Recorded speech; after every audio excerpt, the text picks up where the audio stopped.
Muito já foi falado sobre despertar a consciência, sobre estarmos com a consciência adormecida e de estarmos conscientes ou não sobre uma determinada coisa qualquer. Mas o que realmente vem a ser isso de consciência? Por que essa mesma dorme? E como fazer para despertar?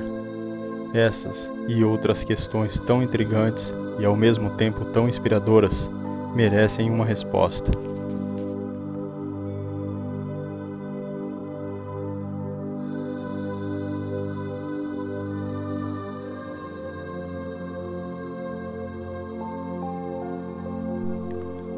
A palavra consciência tem sua origem no latim.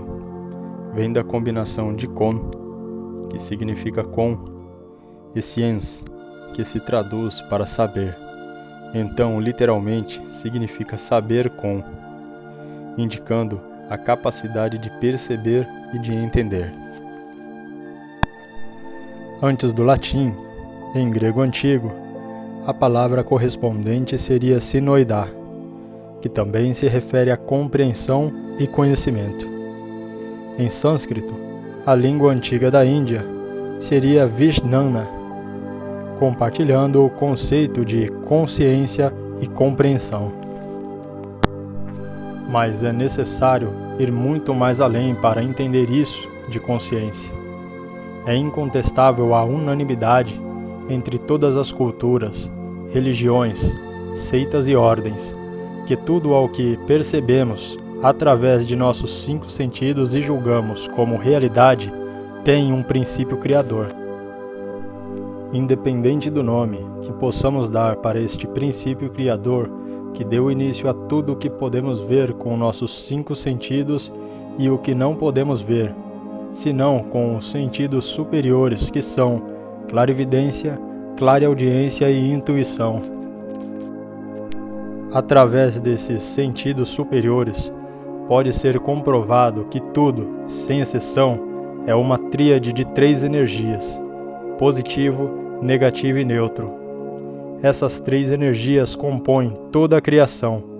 Tudo é composto por elas. Todas as culturas antigas sabiam disso. A lei do 3 é chamada lei de Triamazikamenon. Vejamos agora como essa lei se traduz em distintas culturas.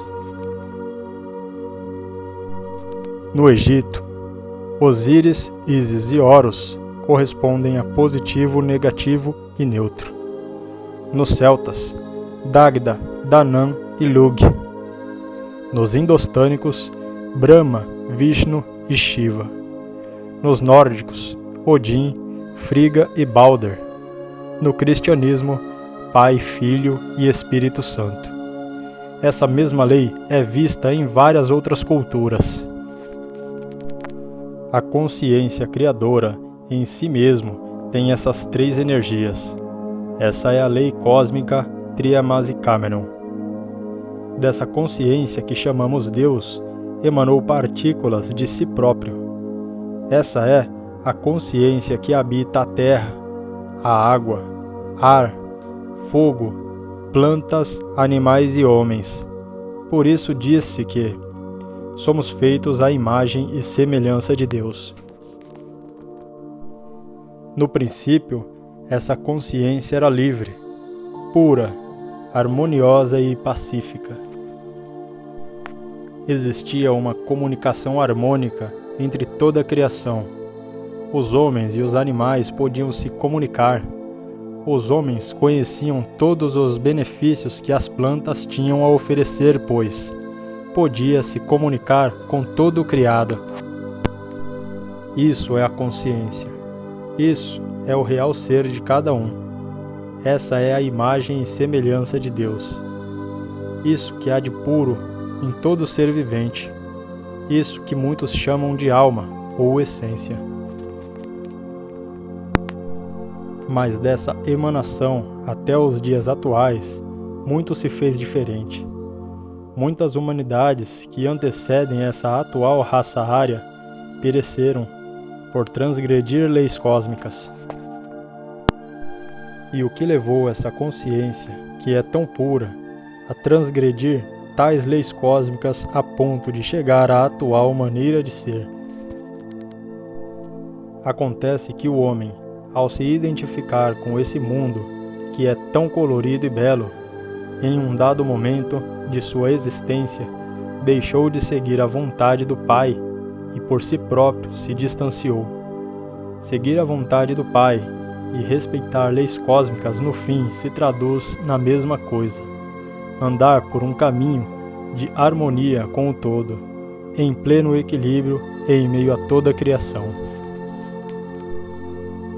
Esse distanciamento de casa gerou uma energia diferente, mais densa. Essa é uma energia mecânica. Essa energia mecânica pode ser chamada ego, o mim mesmo.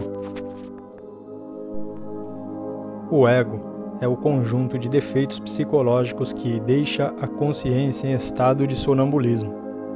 Cada um desses defeitos ou eus carrega em si uma fração dessa consciência, se manifestando no lugar da mesma. Todos os valores negativos fazem parte do ego. Má vontade, ira, cobiça, inveja, gula, preguiça, luxúria, traumas, medos, enfim, toda essa fractal de defeitos fazem com que a consciência permaneça em um sono profundo, não podendo assim se manifestar tal como é, a imagem e semelhança de seu Pai. Assim como saímos de nossa própria casa, da presença do Pai, para conhecer os prazeres e desprazeres do mundo, assim também devemos fazer um terrível esforço para voltar, como o filho pródigo. Agora pode entender de onde viemos, quem realmente somos e para onde voltaremos. A consciência não é o pensamento, não são as emoções, não está no cérebro, não faz parte do tempo. A consciência vai além de tudo isso. A consciência é o que há de divino em nós, é a imagem de Deus, é a alma divina, é quem realmente sou.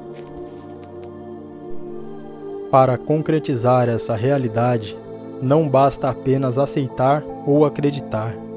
É preciso um trabalho árduo, um trabalho de uma vida. É pegar sobre as costas a sua própria cruz e seguir em frente.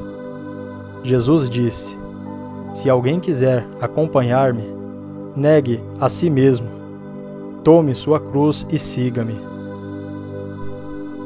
Negar a si mesmo é perceber através da autoobservação toda essa multidão de eus gritões dentro de minha própria psique.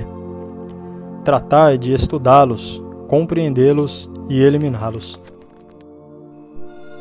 A eliminação de todas essas emoções e valores negativos que carregamos dentro libera gradativamente isso, que é o real, isso que não é do tempo, isso que é a imagem de Deus, isso que é a consciência. O sacrifício na cruz representa a morte de mim mesmo, meus defeitos, meus maus hábitos, meus medos, ressentimentos, meus traumas. Só através da morte mística na cruz desperta a consciência e nasce em nós o Cristo. É urgente compreender que no estado psicológico que nos encontramos hoje, sempre revivendo o passado ou pensando no futuro, é apenas a ilusão do eu, do ego. O ego sempre vive no passado ou no futuro, sempre vivendo os prazeres ou desprazeres do passado, ou vivendo no futuro, mesmo esse ainda não existindo. A primeira nobre verdade do Buda é dita da seguinte forma: esta, ó monges, é a nobre verdade sobre o sofrimento. O nascimento é sofrimento, a velhice é sofrimento, a morte é sofrimento, a tristeza, a lamentação, a dor, o desgosto e a desesperança são sofrimento. Estar unido ao que é desagradável é sofrimento. Estar separado do que é amado é sofrimento. Não obter o que deseja é sofrimento. Em resumo, os 5 agregados sujeitos a apego são sofrimento. Essa verdade reconhece as diversas formas de insatisfação, desconforto e sofrimento que fazem parte do ego na vida humana. O caminho para a liberação envolve a compreensão profunda dessa realidade. Pesada é a cruz que deve ser carregada nesse caminho estreito e escorregadio, o caminho da vida, o caminho da consciência. De 1000 que me buscam, um me encontra. De 1000 que me encontram, um me segue. De 1000 que me seguem, um é meu. A iniciação na busca pela consciência é a própria vida bem vivida. A busca pela consciência consiste em eliminar o ego. E isso apenas é possível mediante a autoobservação constante. Para isso, precisamos estar alerta, assim como vigilantes em época de guerra. Precisamos aprender a ser, ao mesmo tempo, observador e observado, buscando sempre estar presentes em nossos pensamentos, sentimentos e em nossas ações e reações. Recordar de si mesmo o tempo todo é um trabalho difícil e muitas vezes cansativo, principalmente no começo. Existem métodos para aprendermos a ter sempre a atenção voltada para nós mesmos. Precisamos aprender a concentrar nossa atenção em nosso próprio interior. Uma importante ferramenta é a meditação. Sente-se em uma posição confortável. Pode ser deitado, se assim quiser. É importante fechar os olhos para que imagens externas não tirem a sua atenção. Comece sentindo seu corpo. Não pense, apenas sinta. Comece por sentir seus pés. Fixe sua atenção em seus pés. Depois, passe sua atenção para as panturrilhas, logo na perna toda. Perceberá que está com as pernas pesadas, relaxadas. Então, passe a sentir suas mãos, seus braços. Perceba a energia que permeia todo o seu corpo. Essa energia é a própria vida em movimento. Sinta agora seu rosto. Perceba que sua fisionomia está pacífica, tranquila. Dessa maneira, aprenderá a manter a atenção em si mesmo. Isso trará benefícios em todas as áreas de sua vida. Entenda que durante o dia, enquanto estamos acordados fazendo todas as nossas atividades do cotidiano, diversos agregados brigam entre si para dominar a máquina orgânica em um dado momento. Se estivermos alertas, perceberemos esse movimento acontecer em nosso país psicológico. Um outro método para nos ajudar a compreender o próprio país psicológico é escrever o defeito que percebeu durante o dia. Assim, quando chegar a noite, antes de dormir, lembre-se de tal cena, do pensamento gerado, do sentimento e da ação. Assim começará a aprender sobre si mesmo, sobre mim mesmo. Entenda que isso não é você em essência, mas o ego. Não se julgue nem de pessoa má, nem de pessoa boa. Apenas analise. O defeito deve ser compreendido em todas as áreas da mente.